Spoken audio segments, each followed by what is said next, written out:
Assalamualaikum warahmatullahi wabarakatuh. Kami dari kelompok 1 ingin menyampaikan hasil kerja kelompok kami di buku Pokok-Pokok Antropologi Budaya oleh Theo Ihromi di bab 3, Sejarah Latar Belakang Penelitian Etnologi. Sejarah latar belakang penelitian etnologi. Naskah-naskah laporan etnografi lebih tua daripada karya-karya lain yang bisa disamakan dalam bidang arkeologi atau bidang antropologi fisik. Laporan etnografi itu berdasarkan dari berbagai sumber. Perkembangan yang tidak berkaitan dari pelukisan etnografi di berbagai bagian dunia dapat dimengerti adalah wajar. Misalnya seorang musafir yang bertemu dengan orang-orang yang mempunyai ciri-ciri yang berlainan, pakaian, bahasa, dan adat istiadat lain, mencatat pengalaman-pengalamannya untuk dimanfaatkan oleh orang-orang di negerinya. Naskah-naskah Yunani dan Roma. Beberapa dari orang Yunani kuno yang mengarungi Laut Tengah dengan kapalnya dalam abad ke-8 sebelum Masehi mengalami bahwa pengetahuan tentang berbagai bandar dan manusia sangat membantu pedagang-pedagang yang perlu berlayar untuk berdagang. Catatan-catatan permulaan yang dikenal sebagai buku petunjuk itu memuat keterangan dan petunjuk-petunjuk untuk para musafir. Ahli sejarah dan hasil karyanya. Herodotus 484 sampai 425 sebelum Masehi adalah seorang musafir ulung dari Yunani yang pernah berkunjung ke Makedonia, Thrace, Babilonia, Palestina, dan Mesir. Laporannya tentang Mesir yang sangat menarik. Herodotus sepertinya jujur dan realistis dalam membuat perbandingan-perbandingan antara perangai serta kelakuan orang Mesir dan orang Yunani, tanpa ia tonjolkan superioritas orang Yunani, karena ia tahu kebudayaan Mesir jauh lebih tua dibanding Yunani. Herodotus juga menceritakan hal-hal aneh. Jika seekor kucing mati di sebuah rumah makan, semua yang berada di situ diharuskan mencukur alis mereka. Jika yang mati adalah seekor anjing, maka mencukur seluruh kepala dan badan. Megasthenes adalah seorang bangsa Yunani yang tidak lama sesudah invasi barat laut India oleh Iskandar Agung. Oleh istana Syria, ia dikirim sebagai duta besar ke Pataliputra, ibu kota dinasti Maurya. Ia meninggalkan lukisan tentang wilayah India Utara sekitar tahun 302 sampai 288 sebelum Masehi dan memberikan gambaran tentang sistem kasta pada waktu itu. Ia menulis tidak ada orang yang boleh kawin di luar kastanya sendiri atau melaksanakan panggilannya atau sesuatu cabang kesenian selain yang tercakup dalam kastanya. Misalnya, seorang serdadu tidak dapat memelihara ternak atau seniman tidak dapat menjadi ahli filsafat. Megasthenes sepertinya kurang memahami sistem kasta, tetapi gambarannya itu ada yang cocok dengan karya ahli lainnya dari India, yaitu Arthasastra karya Kautilya. Sejarawan Roma sekitar 55 sampai 117 sebelum Masehi, Tacitus, yang menulis suatu uraian panjang tentang kaum biadab Eropa Utara. Karyanya Germania yang diawali dengan diskusi tentang lingkungan dan memuat uraian detail tentang bentuk fisik orang Jerman, tipe rumahnya, dan adat kebiasaannya. Tacitus tidak mengunjungi negeri yang ditulisnya, tetapi ia mendapat informasi dari serdadu dan orang-orang yang berkunjung ke utara. Uraian-uraian oleh orang-orang bukan dari Eropa. Al-Biruni adalah seorang sarjana muslim di kerajaan Mahmud dari Ghazni, berkelana di seluruh India mulai dari barat laut sekitar 1030 Masehi. Ia memberikan keterangan tentang pesta-pesta seperti Diwali dan Shivratri yang masih dilaksanakan di India. Ia menuturkan tentang perkawinan yang diatur oleh orang tua dan larangan bagi seorang janda untuk kawin lagi yang dewasa ini masih berlaku. seorang sarjana Islam yang cukup menonjol. Ibnu Khaldun berasal dari Tunisia pada tahun 1332 dan meninggal di Kairo tahun 1406. Ia adalah pengarang dari The Muqaddimah, semacam naskah etnologi dan sosiologi. Ibnu Khaldun membandingkan cara-cara hidup orang-orang Baduy atau Badawi yang bersifat kelana dan orang-orang yang menetap dan bekerja di kota, membicarakan akibat-akibat dari iklim dan watak manusia, dan menarik kesimpulan. Orang-orang yang ditaklukkan selalu mencoba meniru penakluk mereka dalam segi pakaian, pekerjaan, serta adat kebiasaannya. Orang Baduy dapat mencapai kekuasaan kerajaan hanya dengan pemanfaatan beberapa segi keagamaan. Arnold Toynbee menyatakan, tidak dapat disangkal lagi bahwa ini pengamatan besar yang pernah dilahirkan sejarah. Abad penemuan.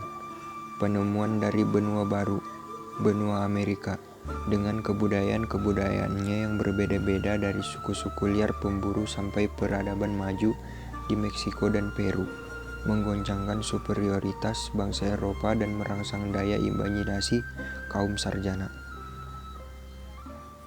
Michel de Montaigne 1533 sampai 1592 adalah salah seorang dari mereka dengan pemikiran yang dipengaruhi oleh penemuan-penemuan itu dan yang juga terpengaruh oleh satu kesadaran baru tentang relativitas kebudayaan. Montaigne menulis tentang pengaruh dari adat atau kebiasaan pada persepsi tentang realita. Garcilaso de la Vega, karyanya berupa uraian tentang kebudayaan Inka. Ia adalah peranakan Inka, putra dari gubernur Cuso dan istrinya dari golongan Inka. Karyanya yang berjudul Comentarios Reales que tratan del origen de los Incas (bagian pertama dihasilkan pada tahun 1609 dan yang kedua pada tahun 1617) adalah karya yang utama yang masih dijadikan sumber data yang penting tentang kebudayaan Inka.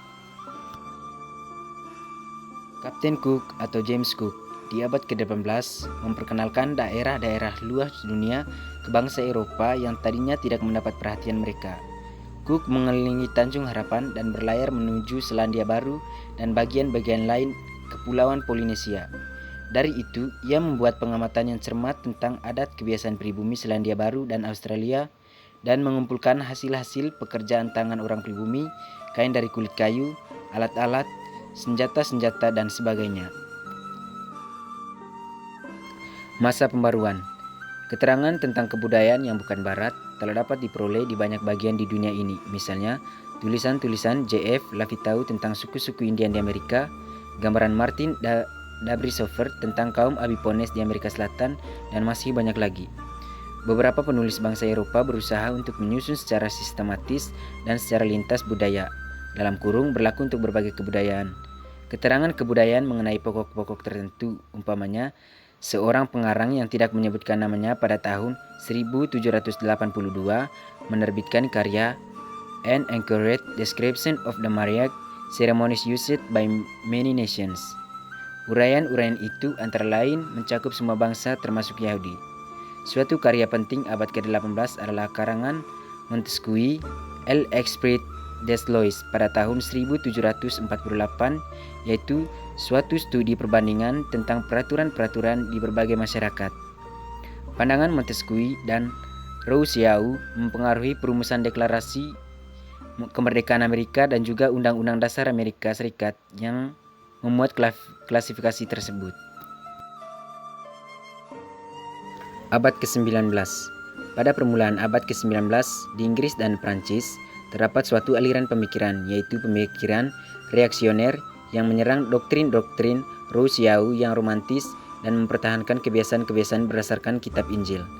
Wakil utamanya adalah Comte Joseph Maistre pada tahun 1753 sampai dengan 1821 menyatakan bahwa suku Indian liar dari Amerika merupakan keturunan yang merosot dari suatu kondisi yang dulu lebih tinggi. Ahli antropologi Inggris Edward B. Taylor pada tahun 1832 sampai dengan 1917 mengatakan terjadi suatu evolusi kebudayaan dari bentuk sederhana menuju yang lebih rumit melalui 3 tahap keliaran dan peradaban. Karya Taylor yang paling berpengaruh berjudul Primitive Culture pada tahun 1871, di mana Taylor untuk pertama kali mempergunakan perkataan kultur dalam bahasa Inggris dalam arti yang dipergunakan oleh ahli-ahli antropologi hingga saat ini. Pada halaman pertama dari karyanya ini, ia mendefinisikan kebudayaan sebagai suatu keseluruhan yang bersifat rumit, yang mencakup pengetahuan, kepercayaan, kesenian, hukum, moral, adat istiadat, serta kemampuan dan kebiasaan manapun dari manusia sebagai anggota suatu masyarakat. Tokoh penting lain dalam perkembangan antropologi abad ke-19 adalah Lewis Henry Morgan, yaitu pada tahun 1818 sampai dengan 1881.